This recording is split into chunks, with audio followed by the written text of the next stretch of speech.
Kwenye upande wa matamanio, kila mmoja anatamani kuona taji la Confederation Cup likibakia ndani ya nchi ya Tanzania, na tunatamani kuona Simba Sports Club akiweza kufanikisha jambo hili. Lakini kwenye upande wa uhalisia, hata hapo walipofikia, sisi tutaona kama ni mafanikio makubwa sana, kwa sababu mwalimu mpya ndani ya msimu mpya, Fadlu Davis, akiwa na wachezaji wapya 15. Wachezaji 15 sio wachache, ikiwa na maana kwamba walikuwa wanajenga timu.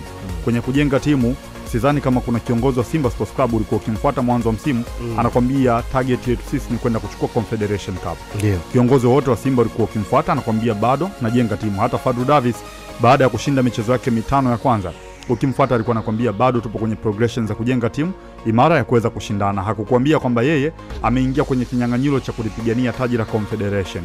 Kwa hiyo mimi naamini kwamba walipofikia Simba ni moja ya mafanikio kwa upande wao, kwa sababu ya idadi kubwa ya wachezaji wapya ambao wamewasajili na walikuwa katika mlolengo wa kuweza kujenga timu. Kwa hiyo hatuwezi kusema kwamba katika mlolongo wa kuweza kujenga timu wanatakiwa wachukue ubingwa wa Afrika ili mradi tuwaone kwamba wamefanikiwa. Hata pale walipofika wamefanikiwa, kwa sababu katika kinyang'anyiro hiki kuna baadhi ya timu ambazo zimetumia pesa nyingi sana kujenga vikosi vyao. Mfano mwepesi, Al Hilal Tripoli walitumia pesa nyingi sana kuweza kununua baadhi ya wachezaji. Wakina Mabururu walinunuliwa kwa pesa nyingi kwa ajili ya kwenda kurekebisha miundombinu ya timu, kwenda kujenga kikosi imara cha kuweza kupambana, lakini hawakuweza kufika hapa ambapo wamefika Simba Sports Club.